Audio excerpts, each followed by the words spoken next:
अस्सलाम वालेकुम, सत श्री अकाल, नमस्कार दोस्तों, स्वागत है आप लोगों का यूएई के नंबर 1 हिंदी समाचार चैनल यूएई समाचार में। अगर आपने चैनल सब्सक्राइब नहीं किया है तो चैनल जरूर सब्सक्राइब करें, जिससे आप तक पहुंचते रहे आपकी खबरें आपके अपने यूएई के नंबर 1 हिंदी समाचार चैनल यूएई समाचार। तो ये आज के मुख्य समाचार। फेडरल पब्लिक प्रोसिक्यूशन यानी संघीय लोक अभियोजन ने चेतावनी दी है कि तमाम पब्लिक एम्प्लॉयज यानी सार्वजनिक कर्मचारियों पर हमला कानून के तहत एक दंडनीय अपराध है।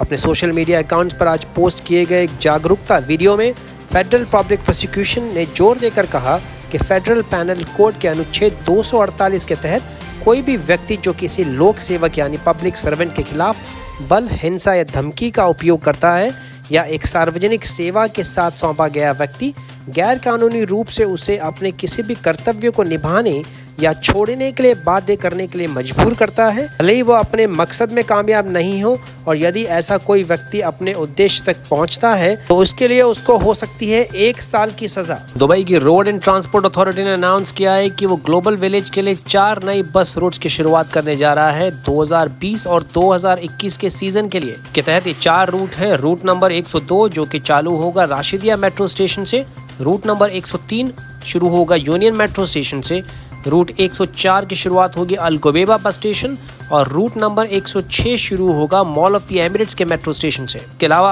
आरटीए इलेक्ट्रिक अबरा जो कि काफी मशहूर है टूरिस्ट के बीच में, वो भी शुरू करने जा रहा है ग्लोबल विलेज के अंदरूनी हिस्सों में, जो शुरू होने वाला है अक्टूबर 25 तारीख से, जो कि इस साल का सिल्वर जुबली सेलिब्रेशन भी होगा। जानकारी दी है दुबई मीडिया ऑफिस ने अपने ट्विटर हैंडल के द्वारा। दुनिया के सबसे बेहतरीन फोन कंपनीज और फोन हैंडसेट में से एक एप्पल ने लॉन्च किया है नया आईफोन 12 और आईफोन 12 प्रो के मॉडल्स। बुकिंग की शुरुआत कर दी है इतिसलात और दो मोबाइल प्रोवाइडर्स हैं उन्होंने संयुक्त अरब अमीरात में। इसमें 3 मॉडल लॉन्च किए गए हैं, आईफोन 12, 12 प्रो और 12 प्रो मैक्स। आईफोन 12 के मॉडल्स की शुरुआत हो रही है 64, 128 और 256 GB की 3,399, 3,609, 4,029 दिरहम में। और वहीं आईफोन 12 प्रो लॉन्च किया गया है 128, 256 और 512 GB के मॉडल्स में, और उनके प्राइस रखे गए हैं 4,199, 4,619 और 5,469 दिरहम। ये मॉडल्स आप आसान किस्तों पे भी ऑर्डर कर सकते हैं इतिसलात के द्वारा 24 महीने के पेमेंट प्लान्स में,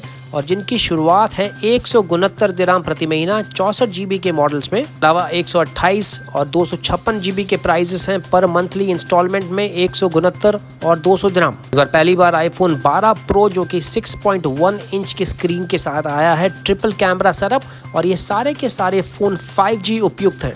5G के पहले भी काफी फोन आ चुके हैं मार्केट में, जिसमें सैमसंग के अलावा हुआई ने भी अपने फोन्स लॉन्च किए हैं, लेकिन ये पहली बार होगा जब एप्पल ने ऐसा फोन लॉन्च किया है जो सारे की सारे तकनीकी मापदंडों पे और पूर्ण रूप से 5G की सारी क्वालिटीज को यूज कर पाएगा। मिसाल के तौर पे आप चुटकियों में बड़े heavy duty 4K videos download कर पाएंगे या अपलोड कर पाएंगे सोशल मीडिया पे। असल खेमा पुलिस ने अपने दस्ते में बेहतरीन state of the art technology उपयुक्त नई बख्तरबंद गाड़ी इंक्लूड की है कि पूर्ण रूप से स्वदेशी यानी संयुक्त अरब अमीरात में बनाई गई है, और इसमें काफी सारी नई टेक्नोलॉजी का इस्तेमाल किया गया है और इसको किसी भी आपात स्थिति से निपटने के लिए इस्तेमाल किया जा सकता है। और इस पूरी गाड़ी के ऊपर एक स्पेशल तरीके की प्लेटिंग भी की गई है।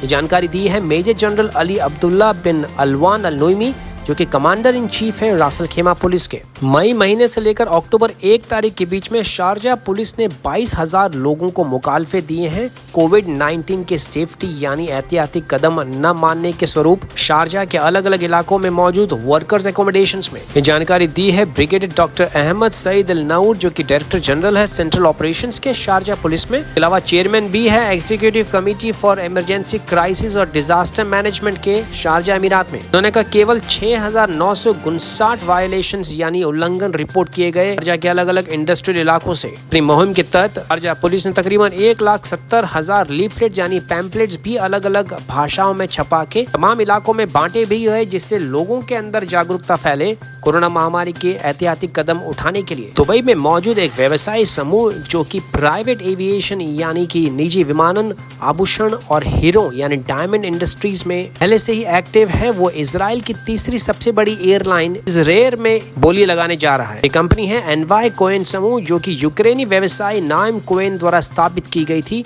उसने एक बयान में कहा है कि उनका समूह आगामी नीलामी में इजरायल की संभावित खरीद और इस प्रस्तुत अवसरों के बारे में उत्साहित है। कोहेन ने कहा कि एनवाई कोहेन समूह की सहायक कंपनी एरो प्राइवेट जेट एक व्यावसायिक विमानन के क्षेत्र में काफी अनुभव है और वो इजरायल की खरीद को अपने सेवाओं के विस्तार के एक अवसर के रूप में देखते हैं। इजरायल की नीलामी 8 नवंबर को बंद होने जा रही है और अब तक एयरलाइन को खरीदने के लिए एकमात्र बोली इजरायल के कारोबारी रामी लेवी और शालोम हैम ने लगाई है। इजरायल, जो कि इजरायल में सबसे बड़ा टूर ऑपरेटर भी है, दुबई और अबू धाबी के लिए उड़ान शुरू करने की योजना बना रहा है। यूएई के बहुचर्चित अखबार गल्फ न्यूज द्वारा पिछले साल उजागर किए गए घोटाले के पीछे एक फूड स्टफ यानी खाद्य कंपनी अब वापस सुर्खियों में है।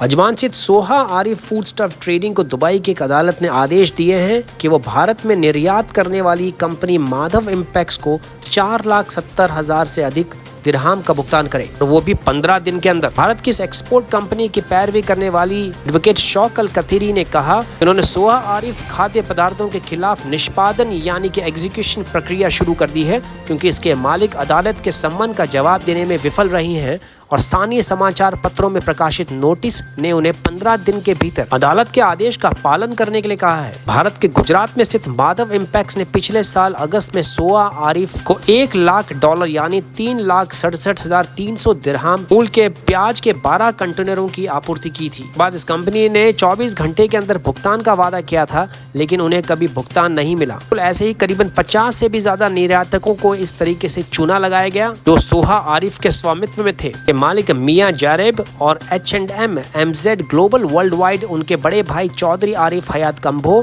से संबंधित थे, जिन्होंने 3 साल पहले अपनी मृत्यु का दावा किया था। दरअसल 19 जुलाई 2017 को शारजा में सड़क दुर्घटना में मारे जाने के लगभग 14 महीने बाद HP और MZ ग्लोबल वर्ल्ड वाइड को हयात द्वारा लॉन्च किया गया था। कई लोगों द्वारा उनके असामयिक निधन पर भी शोक व्यक्त किया गया था ऑनलाइन वेबसाइट्स पे, जो कि पूर्ण रूप से फर्जी था। साल पैगंबर मोहम्मद की जयंती 29 अक्टूबर 2020 को मनाने की उम्मीद है। अनुमान लगाया है अरब संघ खगोल विज्ञान और अंतरिक्ष विज्ञान के सदस्य इब्राहिम अल जारवान ने पैगंबर मोहम्मद का जन्मदिन रबी अल अव्वल के 12वें दिन मनाया जाता है। अरबी में छुट्टी को ईद अल मावलिद अल नबावी के रूप में जाना जाता है। इस दृष्टि से अक्टूबर के अंत में एक लंबा सप्ताहांत यानी वीकेंड भी आने वाला है। अवकाश किसी उत्सव से ज्यादा अधिक पालन का है। इस दिन दुनिया भर के तमाम मुसलमानों को प्रोत्साहित किया जाता है कि वे दिन को आध्यात्मिक रूप से ईश्वर से जोड़कर या तो उपवास करके या कुरान पढ़कर बिताएं। दुनिया भर के तमाम मुसलमान इस दिन को मैसेंजर ऑफ गॉड यानी अल्लाह के मसीहा के जन्मदिन के तौर पे मनाते हैं।